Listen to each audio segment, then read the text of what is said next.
부인종양 전문의 보라매병원의 김태훈 교수님을 모시고 얘기를 나눠보도록 하겠습니다. 부인과에서 가족력을 가질 수 있는 암들은 어떤 것들이 있을까요? 안젤리나 졸리가 이제 브라카라는 유전자에 태어날 때부터 변이를 가지고 태어났고 그냥 한 번에 쭉 퍼지는 거예요. 맞아요. 주변에 막아줄 수 있는 게 아무것도 없어요, 난소는. 유전성 부인암 중에서 난소암만 지금 일단은 말씀을 해주셨는데 그거 외에도 좀 유전적인 성향을 가진 부인과 암에는 어떤 종류가 또 있을까요? 산부인과 암 세 가지잖아요. 자궁경부, 난소, 자궁내막. 내막. 자궁경부암은 그렇게 유전성이 없어요. 그렇죠. 왜냐하면 자궁경부암은 원인이 다른 데 있어. 외부 원인이야. 지난번에 나왔던 그거 말고 HPV를 가지고 태어난 사람은 없잖아. 그렇죠. 그러니까 자궁경부암은 유전성이 별로 없고 자궁내막암은 유전성이 있어요. 전체 자궁내막암이 5%. 어떤 전체 그 같은 암에서 한 10%, 20% 이상 되면 우리가 좀 심각하게 보는데 맞아요. 5%면은 그렇게 아주 흔한 편은 아니거든요. 근데 자궁내막암 중에서도 5%는 이제 유전성을 띠고 있고 유전성 난소암도 유방암이랑 묶여 있잖아. 그러니까 유전성 자궁내막암도 대장암이랑 묶여 있어. 대장암이랑 묶여 있으니까 그 가게도에 있는 남자들도 영향을 받을 수 그쵸. 있겠네요. 남자들도 영향을 받죠. 그래서 자궁내막암 환자들은 환자 물어볼 때는 가족 중에 대장암이 있어요? 이렇게 물어보고 똑같아요. 언제 걸렸는지 그런 것도 물어서 이제 가계도를 만들어야 되죠. 가까운 가족 중에 누가 암이 걸렸다면 무슨 암인지 기억을 하고 병원에 오시면 저희가 말씀드릴 게 그래도 조금 더 많아지니까. 그렇죠? 대장암 같은 경우는 옛날에는 가족력 고려해서 테스트를 할지 안 할지 결정을 했어요. 요즘에는 그 가족력을 하지 않고 일단 암이 내가 걸렸잖아요. 그러면 이제 병리학적으로 그럴 가능성을 봐요. 그러니까 큰 돈 들이지 않는 그 면역 염색을 통해서 유전성 대장암, 유전성 자궁내막암의 가능성이 있겠다. 그런 사람들 대상으로만 테스트를 봐요. 그 사람들 다 봤더니 지금까지 수십 년 동안 써왔던 그 가족력 기준에 맞았던 사람들이 40%, 50%밖에 안 돼. 그러니까 나머지 가족력으로 하면은 나머지 50% 놓치고 있었던 거예요. 대장암도 진짜 흔하잖아요, 선생님. 그죠? 요새는. 흔하죠. 그리고 자궁내막암도 뭐 그렇게 흔한 암은 아니라고 하셨지만 왜 요새 그래프를 보면 경부암 살짝 내려보고 내막암은 올라가고 있고. 내막암은 점점 늘어나고 있어요. 그러니까요. 내막암이랑 그 난소암은 조금씩 늘어나고 있고. 네. 근데 왜냐면 그 기전이 똑같잖아요. 자궁내막암이랑 난소암의 기전은 호르몬이랑 그렇죠. 관련있잖아요. 생리를 한 번도 빠짐없이 계속했다. 맞아요. 아기를 한 번도 안 낳고 그 사람은 정말 고위험이죠. 그 사람이 했던 배란 횟수랑 관련 있어요. 결혼 안 하고 아기 안 가진 분들, 그런 분들이 사회 변화에 있어서 그런 분들이 더 많아지잖아요. 많아지니까 늘어날 수밖에 없죠. 늘 저희 채널에서 이제 나이 얘기가 나올 때마다 불안해하시는 분들이 많을 텐데 이게 꼭 그렇게 맞아 떨어지는 게 아니고, 그러니까 고위험군에 속한다는 거지 너는 암이 걸릴 것이다라고 저희가 얘기하는 건 아니니까. 그러니까 배란의 횟수랑 관련 있잖아. 자궁내막암도 그렇고 난소암도 그렇고. 그래서 난소암 예방법 중에 피임약이 있어요. 맞아요. 피임약 먹으면 그 사람은 배란을 안 해요. 피임약이 뭐냐면 나보다 더 전문가지만 난소에서 나오는 호르몬을 똑같이 먹는 걸로 이제 투여를 해주는 거잖아요. 난소 입장에서 내가 할 일이 없네. 맞아요. 그냥 자기는 이제 푹 쉬고 있는 거예요. 사모님은 굉장히 저희용분이시겠어요. 아기를 낳으시고 수유하시고 하셨으니까 아들 딸 어머니시겠어요. 굉장히 저희용 좋은 일 하셨네요. 일하러 그러신 게 아니에요? 난소암 위험도를 낮추기 위해서. 유전성 부인암 예방을 예방을. 우리 와이프 예전에 생리대를 상상해서 2년 전에 산 거네. 2년 전에 산 생리대를 쓸 수 있지. 아니 좋은 남편이세요. 역시 산부인과 의사를 남편으로 두셔야. 저도 그러면 이제 암에 걸리신 가족분들을 가지고 계신 여성분들이나 뭐 대장암 같은 경우도 남성분들도 계시니까 그런 분들이 언제 어떻게 몇 살부터 과연 검진을 시작해야 조금이라도 빨리 발견할 수 있는가. 내가 아직 암에 안 걸렸어. 엄마랑 이모들이 많이 걸렸어요. 그러면은 내가 불안하잖아. 일단은 그 사람이 일단 진료실에 왔을 때는 당신의 위험성은 몇 %라고 얘기해주기 힘들어. 순서가 어떻게 되냐면 일단 원인 유전자를 찾아야 돼. 그 유전자 검사를 누구한테 하냐? 병이 있는 사람한테 해야죠. 다 돌아가셨다 그러면 어쩔 수 없는데 요즘에는 이제 암 치료하시는 분들이 유전자 검사를 권하고 있고 나라에서 보험도 되기 때문에 웬만하면 다 되어 있을 거예요. 그래서 가족분 중에 그 테스트를 받은 분한테 유전자 검사에서 무슨 이상이 있었냐 라고 물어보시고 어떤 유전자 이상이 있었다 라고 한다면은 그 유전자만 콕 집어서 내가 그 유전자가 있는지 확인하면 되죠. 엄마가 유방암에 걸렸어요. 근데 뭐 가족 그 기준에 맞아. 그래서 브라카 테스트를 했어. 그래서 브라카 뮤테이션이 나왔어. 그러면은 그 딸은 그 뮤테이션이 있는지 없는지 딱 테스트를 하는 거예요. 그렇죠. 확률이 몇 %일까요? 반반. 50대 50. 물론 이제 보험을 완전히 다 적용해 주지 않는데 그렇게 비싸지 않아요. 암은 없지만 가족 중에 유전자 변이가 발견돼서 내가 그 유전자 변이가 있는지 없는지 확인하고 싶다. 브라카의 경우에 그거는 환자 본인 부담이 20만 원 전후? 20만 원 전후 그렇게 비싸지 않아요. 할만한데요? 네. 유전자 전체를 보는 게 아니라 그렇죠, 그 엄마가 갖고 있는 그거만 딱 볼 거니까. 브라카 유전자가 있는 남성분들은 아니 그 전에 그래서 그 결과 나왔어. 네. 그 결과에서 정상이다. 그러면 그 사람은 일반인이랑 똑같아. 마음 완전히 펑 넣어도 돼요. 만약에 똑같은 게 나왔다 라고 한다면 그때부터는 이제 철저한 그렇죠. 자기가 안젤리나 졸리가 될 거예요. 그렇죠. 그러면 이제 안젤리나 졸리가 뭘 했는지 이제 찾아봐야지. 안젤리나 졸리가 뭐 했죠?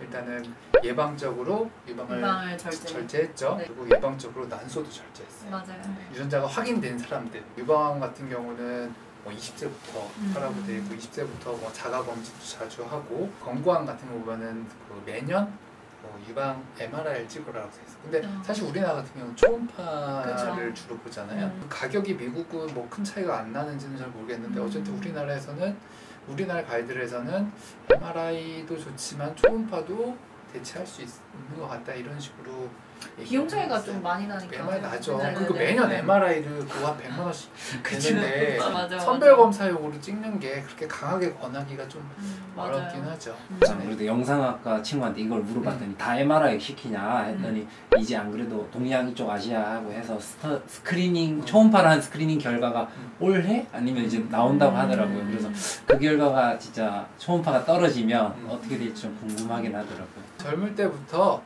가까운 동네 의원이나 유방을 보시는 선생님한테 검진을 철저하게 받고 브라카 유전자 안젤리나 졸리가 있다 그러면은 여러모로 봤을 때 아기를 빨리 낳아야죠. 유방암 예방을 하기 위한 약으로는 타모시펜 뭐 이런 게 있는데 그 효과는 아직 확실히 뭐 20살 때부터 타모시펜 먹으라고 강하게 권하진 않아요. 예. 그건 어렵고 근데 그 사람이 난소암을 예방하는 약은 있어요. 그게 아까 말했듯이 난소암 피임약으로 예방되거든요. 거의 절반 가까이 예방을 해줘요. 피임약을 먹으면 난소에서 배란이 안 되니까 난소암 위험성을 낮춰주고요. 아기가 다 끝났으면은 난소를 미리 절제를 해야죠. 평균적으로 난소암 걸리는 나이가 뭐 40대 중반 뭐 이후거든요. 그래서 40세 정도의 절제를 권해요. 근데 난소 미리 절제하는 게 그 쉬운 결정은 아니잖아요. 맞아요. 안젤리나 졸리가 유방을 미리 절제했을 때는 그래 뭐 그럴 수 있지 라고 사람들이 했는데 난소를 미리 뗐을 때 사람들이 더 놀랐어요. 난소를 미리 그 절제를 하는 게 난소암 예방 효과만 있는 게 아니라 유방암 예방 효과도 있어요. 유방암도 에스트로겐이 안 나오니까. 유방암도 한 50% 정도 그 위험을 줄여줘요. 결국에는 난소를 절제하면 폐경이 되는 그쵸? 거니까. 난소를 미리 절제하게 되면은 난소암 위험성은 뭐 99%, 100%는 아니에요. 그래서 위험을 떨어뜨려 주는데 나팔관만 절제하면은 그 정도까지는 아닐 거고 우리가 기전상으로 난소암이 나팔관에서 주로 시작이 된다라는 게 그런 이론이 나온 게 아직 10년이 안 됐거든요. 그쵸. 10년 전에 그런 얘기가 나와서 이것도 효과가 있을 거다라고 하는데 그 결정을 할 때 꼭 설명을 드려야 될 게 그 사람이 40세야 환자가. 근데 난소를 떼는 걸 내가 권했어. 그럼 내가 이거 떼면 폐경 아니냐? 그쵸, 폐경 맞죠. 근데 폐경되고 나서 호르몬 투여를 할 거다 당신은. 그 얘기를 꼭 해줘야 돼. 당연히 나이 들어서 골다공증에다가 심혈관 질환에다가 뭐 수명도 짧아져요. 그러니까 그걸 그냥 내버려 두면 절대로 안 돼요. 그래서 가이드라인에서도 반드시 호르몬 치료하라고 돼 있어요. 네, 그랬을 때 호르몬 치료가 이제 저희 보통 일반 분들이 가장 걱정하는 게 유방암이잖아요. 근데 호르몬 치료를 해도 호르몬 치료해도 유방암 별로 올라가지 않는다라고 돼 있어요. 아 이거 맞다. 이게 되게 포인트인데. 그러니까 되게 폐경이 그 얘기를 충분히 듣고 그러면은 뭐 내가 바로 폐경되는 거 아니고 호르몬 치료해 안전하게 할 수 있다라고 한다면 환자들이 더 안심하고 그 난소 난관 절제술을 받을 수가 있겠죠. 아까 그 난소 난관 절제술을 예방적으로 받아도 난소압을 100% 예방하는 건 아니다라고 말씀을 하셨잖아요.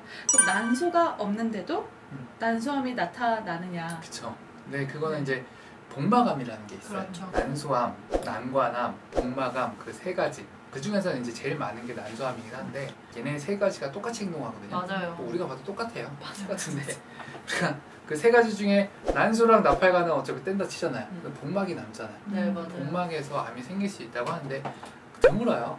그래서 브라카 유전자 있는 사람들이 이미 난소 난관 절제한 것만으로도 충분하고요. 이미 그거 뺐으면은 마음 좀 푹 놓셔도 되고 아직 내가 복막암 위험성이 1% 남았으니까 검사를 또 잘 받아야지 그렇게까지 할... 그럼 이런 수술을 그럼 딩크족 같이 나 이제 애 안 낳을 거야. 그런 사람들은 그럼 몇 살부터 호르몬 치료 그냥 하고 수술을 빨리 받고 싶은데 더 빨리 받고 그러면은 싶으면 브라카1 유전자 이상 변이가 있을 경우에는 40세, 브라카2 유전자 변이가 있어서 암이 생기는 사람들은 45세 이후에 주로 생기거든요. 그래서 브라카2는 조금 수술을 천천히 해도 된다고 돼 있어요. 유전자 변이가 있는데 우리 엄마랑 아니면 내 여동생이 30대 때 걸렸다. 자기는 안심할 수 없거든요. 아무리 가이드라인이 평균적으로 봤을 때 40세인데 가족 중에 30대에 걸린 사람이 있다 그러면 빨리 떼야죠. 그런 거 고려해서 해야 되고 만약에 출산을 지금 안 할 거다 라고 하면 요즘 많이 하는 배우자가 있으면은 수정만 보관하고 배우자가 없으면은 난자 보관하고 근데 거기서 또 문제가 생겨. 그러면은 내 새끼가 내 유전자를 갖고 있을지 없을지 그거 확인 요즘은 되거든요. PDD로 수정란 네. 해서 그거는 윤리적으로 문제는 안 되나요? 문제 안 되죠. 문제가 되면 안 될 것 같아. 왜냐면 브라카 유전자를 내 새끼가 가지고 태어났는데 정부가 책임져 주지 않잖아. 근데 원래 왜 그거를 유조지나 뭐 이런 상과에서는 안 되는 질환들 몇 개 있잖아요. 내가 뭐 좋은 애를 낳겠다는 게 아니라 아프지 않은 애를 낳겠다는 맞아요. 건데 맞아요. 그거를 막 똑똑한 애를 낳겠어 막 이런 게 아니잖아. 그냥 안 아픈 아이를 낳고 싶다는 엄마의 소망을 정말 윤리적으로 평가를 누가 할 수 있나? 그거 확인해봐. 이거 방송 나가기 전에. 엄마가 난소암이었는데 어디서 보고 오셨는지 가족 유전성인지 확인하고 싶다 해서 그때 BRCA를 냈었던 기억이 있거든요. 근데 그 딸이 하필 진짜 양성이 나온 거야. 딸한테는 당연히 알려주는데 엄마가 물어보잖아요. 근데 괜찮아요.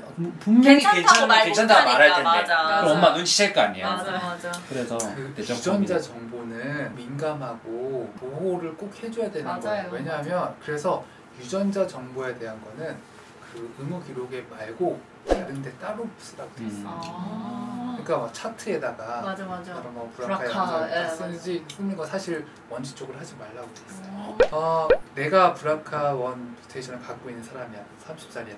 보험회사에서 어떻게 생각할까? 차별을 할 수 있단 말이야. 그래서 그런 생각이 이미 이제 10년, 20년 전부터 있어서 유전자 검사 결과에 따라서 사람 차별하지 말라라고 돼 있고 그런 경우도 있어요. 난소암 걸렸어요. 난소암 걸려서 그 환자가 이제 당연히 난소암은 유방암이랑 달리 권리별 무조건 테스트하게 돼 있거든요. 25%니까 테스트를 하라고 이제 동의서를 봤는데 나 이거 안 하면 안 돼 이래. 이미 나이도 지긋한데 50대 60대인데 죄를 짓고 이 집에 시집 온 것처럼 느껴질 것 같아서 난 알고 싶지 않다 라고 하는 아주머니도 계셨어요. 이게 확실히 이쪽 윤리 문제는 너무 어려운 것 같아요. 그러니까 그런 것까지 충분히 얘기해서 동의를 설명을 하고 꼭 동의를 받고 검사를 진행해야 돼요. 그렇게 얘기할 것 같지.